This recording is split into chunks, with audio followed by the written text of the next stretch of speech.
हुजूर के एक लाडले उम्मती मदीना शरीफ इल्म सीखने गए, वहां खाना ना मिला, 3 साथी थे, 2 लौट के आ गए, अकेले रह गए।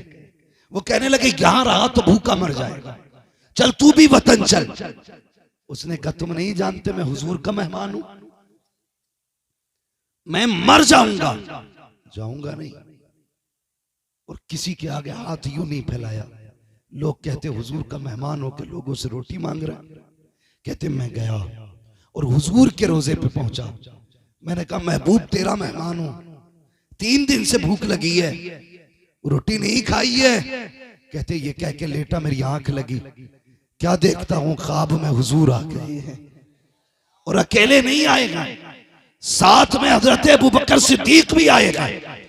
अबू बकर ने उठाया, कहते ख्वाब में देख रहा था, मुझसे कहा देख मुस्तफा आए हैं। मैंने आंख ख्वाब में खोली, क्या देखता हूँ आका तशरीफ लाए हैं। कहते प्यारे भूख लगी है। कहा जी या रसूल अल्लाह। कहते आका ने एक रोटी इनायत की, फरमाया ले ये खा ले। कहते मैंने भूख नींद की में आधी रोटी खाई, अभी आधी खाई थी कि इतने में आंख खुल गई। क्या देखता हूँ जो रोटी ख्वाब में दी थी आधी खा चुका था। कहते आधी ख्वाब में खाई थी, आंख खुली थी तो आधी रोटी हाथ में बाकी रखी हुई।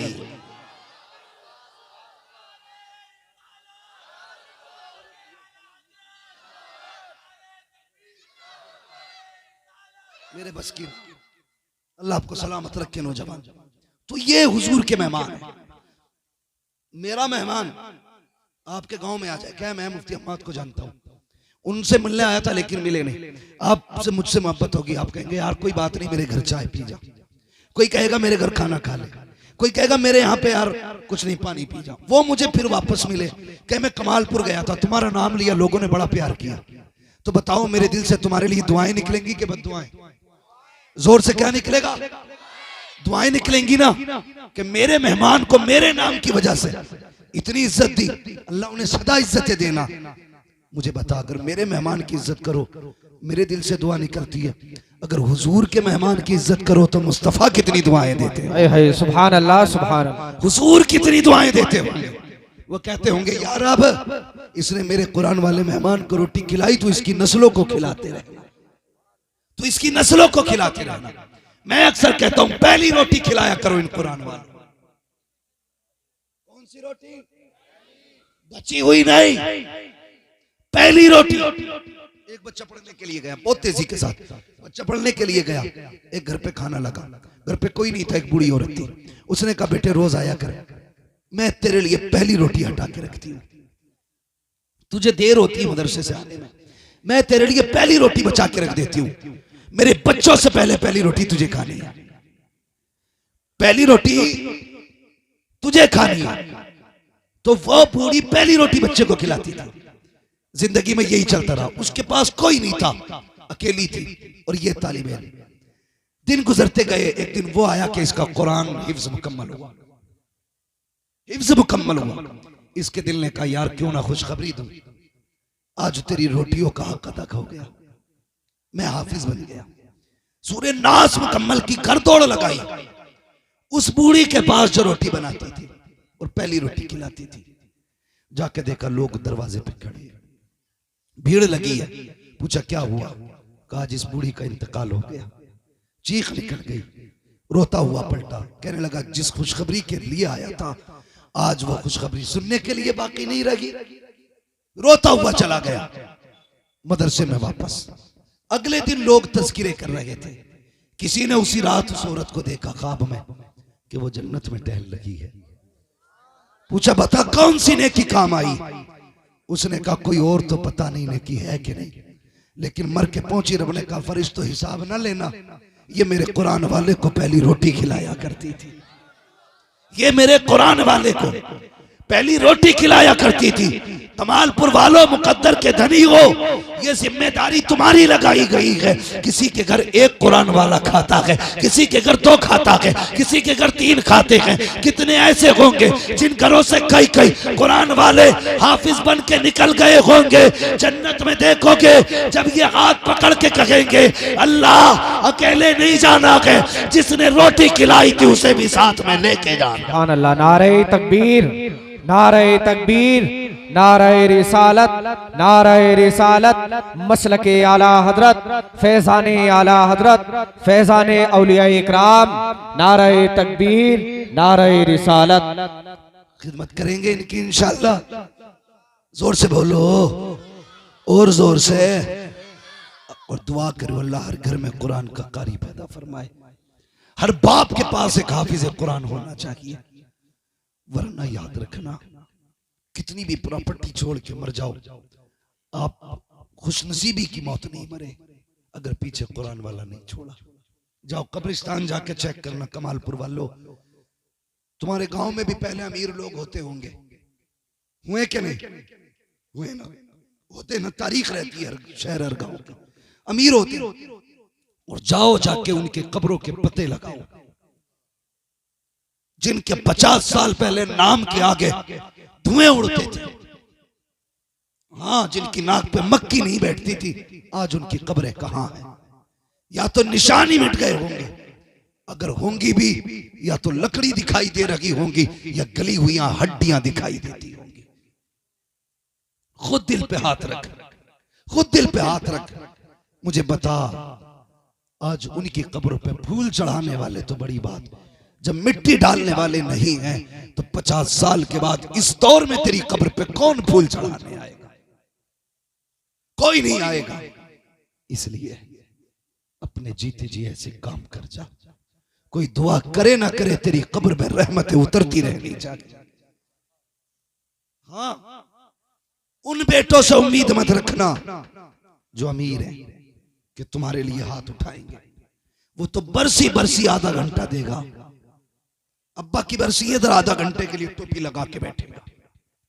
बेटा अगर हाफिज कुरान होगा, जब भी मुसल्ले पे खड़ा होगा कहेगा रब्बना गफिर ली वली वालिदैया वलिल मुमिनीन यौम यक़ूमुल हिसाब। जब जब आएगा मुसल्ले पे तब तब तेरे लिए दुआ करेगा, जब जब हाथ उठाएगा तब तब तेरे लिए मगफिरत मांगेगा। और अब बात छोड़ दे, जनाजा होता है ना, तो आज इमाम साहब मुफ्ती साहब कहते हैं पढ़ाई जाए नमाज, पेड़ के नीचे से आवाज आती, पढ़ाओ जी पढ़ाओ, सफ में कोई नहीं बोलता। बोले मैं बेटे से पूछना, बेटा ही तो है जो दूर खड़ा है, वो कितना बदनसीब बेटा है जो बाप के जनाजे में खड़ा ना हो सका।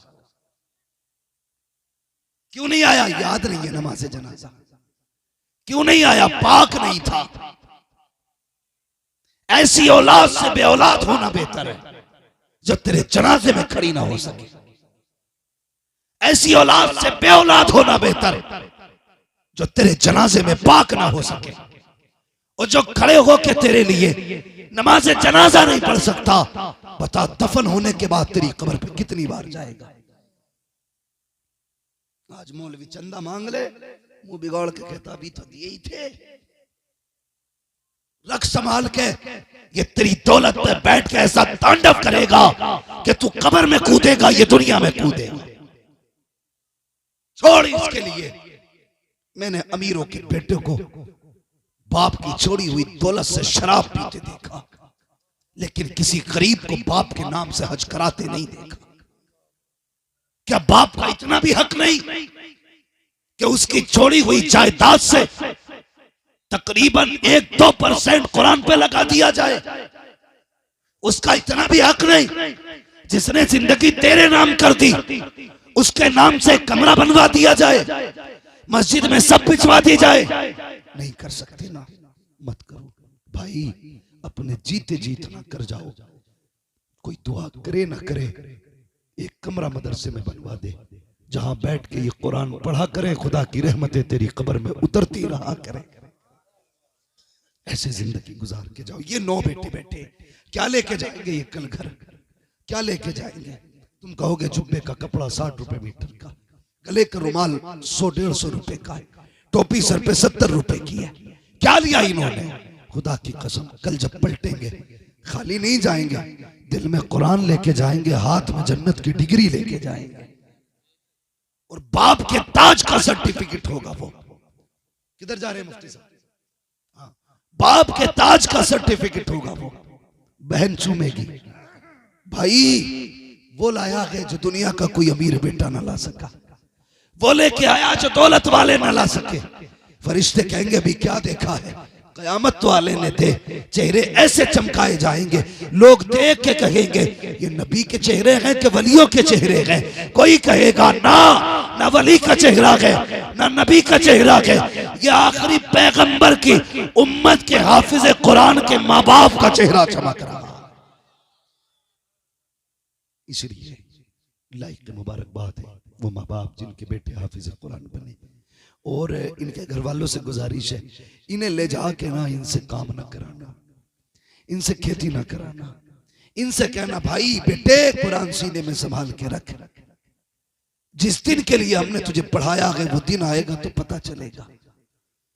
और मरने लगो तो बेटे से बुला के कहना हमने जिस दिन के लिए तुझे कुरान पढ़ाया था वो दिन आ गया। जब दुनिया मिट्टी डाल कर वापस आ जाए ना तो 3 दिन मेरी कब्र पे बैठ के कुरान पढ़ के सुनाते रहना।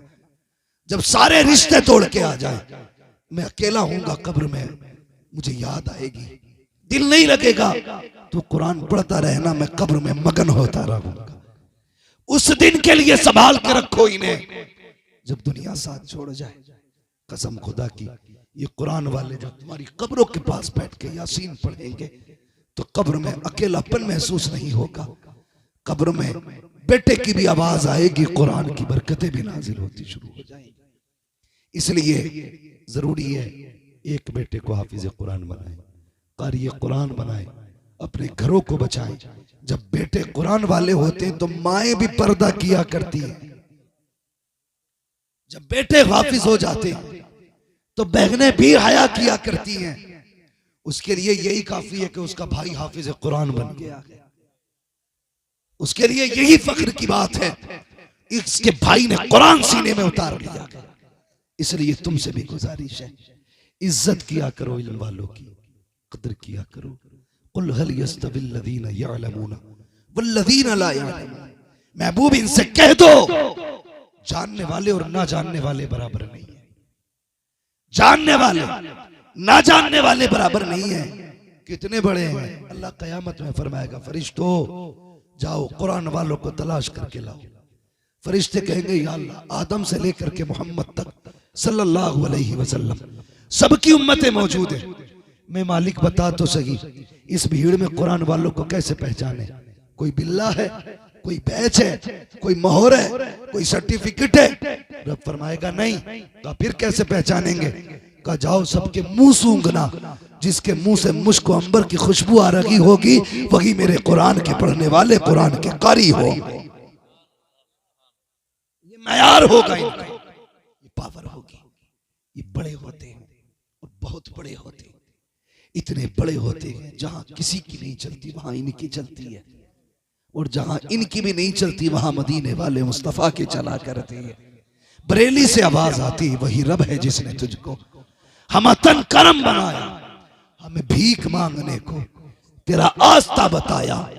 वो कवारी पाक मरियम वो नफख्तु फीह कादम है अजब निशान आजम, मगर आमिना का जाया तुझे यक ने यक बनाया। तुझे हमद है खुदाया, तुझे हमद है खुदाया। दुखी का सहारा मुस्तफा है, गम वालों का आसरा मुस्तफा है, टूटे दिलों का सहारा मुस्तफा है। खुदा के वास्ते ये खत्म करो जागिलाना रस्में, और एक बात याद रखो, मरने की तरफ देख न जीने की तरफ देख। जब चोट लगे दिल को मदीने की तरफ देख, जब चोट लगे दिल को मदीने की तरफ देख। और तलबा से आखिर में एक बात कह जाऊं, खुदा के वास्ते जिंदगी भर असातिज़ा को याद रखना, असातिज़ा को याद रखना। आज कुछ भी बने होना तो ये मेरे असातिज़ा इकराम की मेहनत का नतीजा है। इन्हें भूल मत जाना, कारी बन के करवट में मत बैठिए। उस्ताद खाली हाफिज हो तो मुफ्ती बन जाए तो सर पे मत चढ़ना। उस्ताद उस्ताद होता है। बरेली के इमाम ने कहा है मेरे उस्ताद माँ बाप भाई बहन अहले बुल्दो अशीरत पे लाखों सलाम।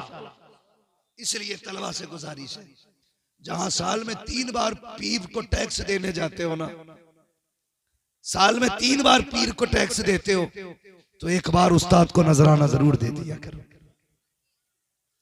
उसने 5,000 की तनख्वाह में तुम्हें सोने का बना दिया। उसने ऐसा पकड़ा कि मिट्टी को कुंदन बना दिया। हाँ भाई, जब तक जिंदा रहना इज्जत करना, साथी की कदर करना, ये वो है जो बिना लालच के रातों रात जाग के तुम्हारी जिंदगी बनाते रहे और तुम पड़ गए। याद रखना, सगा भाई भी तेरी तरक्की से जलेगा, खानदान भी जल सकता है, लेकिन उस्ताद वो होता है जो शागिर्द की बुलंदी से जला नहीं करता। जितना शागिर्द ऊंचा होता है उतना ही उस्ताद का कलेजा चौड़ा होता है। कहता ये मेरा शागिर्द है। कहा क्यों मुस्कुरा रहा है? तू हाफिज है, ये अल्लामा है। मुस्कुरा के कहता है ये कुछ भी बन आए, बुनियाद तो मेरी रखी हुई है। इसलिए उस्ताद की इज्जत करनी है, कदर करनी है बेटे। अगर काबिल रहना है तो उस्ताद की कदर करना, उस्ताद से दुआएं लेते रहना। उस्ताद बहरहाल उस्ताद है, पूरी जिंदगी के लिए उस्ताद है, मरते दम तक के लिए उस्ताद। तुम जिंदा रखो, वो मर जाए तब भी वो उस्ताद है। उसके लिए दुआएं मांगा करो, उसने जिंदगी बदल दी है। और हाफिज कुरान के बापों से भी एक बात कह जाऊं, बात याद आ गई तो कह के जा रहा हूं, बुरा ना मानना।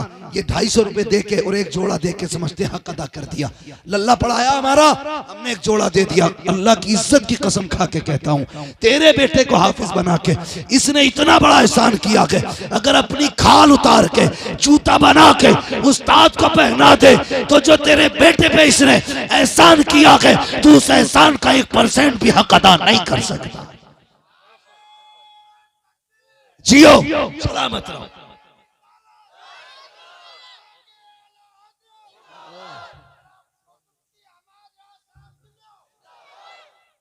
इज्जत करो, इज्जत करो, नजर पेश किया करो, तब नियाज मिलती है, तब नियाज मिलती है। अल्लाह करीम मेरी गुफ्तगू पर पहले मुझे अमल के खैर की तौफीक अता फरमाए, उसके बाद पूरी उम्मत मुस्लिमा को अमल खैर की तौफीक अता फरमाए। बस जो हो गया गलत उनको माफ फरमाए रब्बे कायनात। जिंदगी ने दिया साथ, फिर होगी मुलाकात। चमन रहा फूल खिलेंगे, जिंदगी रही फिर मिलेंगे। मुसाफिर हैं हम भी, मुसाफिर हो तुम भी, किसी मोड़ पर फिर मुलाकात होगी। फकीरान आए सदा कर चले, सदा खुश रहो ये दुआ कर चले। सारे लोग कलमा शरीफ पढ़ लीजिए, ला इलाहा। कमालपुर वालों, अतराफ जवानी वालों और जोर से पढ़ो, ला इलाहा इल्लल्लाहु मुहम्मदुर रसूलुल्लाह व मा अलैना।